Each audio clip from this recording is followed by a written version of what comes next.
ومالي وين أو قيمة له لكن ummadda Soomaaliland meel kasta joogto munaasabadan waxaan fariin u dirayaa 18 Mayna qiimo yeelan mayso dadka Soomaalilandna qiimo yeelan maayo horumarna gaari maayo inta dhibaatada dhexdeena taagan ee cudurka qabyaaladdu inagu jiro ee aan weynaynano ee aan ku dhaqmano wax weyn gaari mayno dawladnimadeennuna meel tegi mayso qiimaheennuna meel gaari maayo ummadda Soomaaliland waxaan kula dardaarmayaa midnimadooda inay ilaashadaan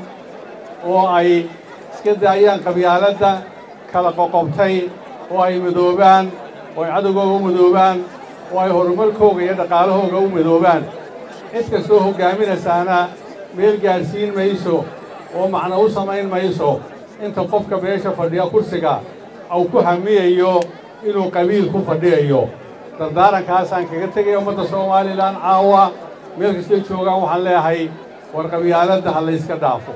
وما نقول ما إنه دولة نودنا معنا سماين ما يسو سديتو كمين سديتو ومالين بس كهانا صاير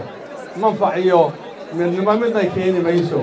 وما تصومالي وحلا هاي إلى هاي نوافجيو وحي ونابي نوجشرو أنا نكون دالو مدنا مدينا هذه السلام عليكم ورحمة الله وبركاته.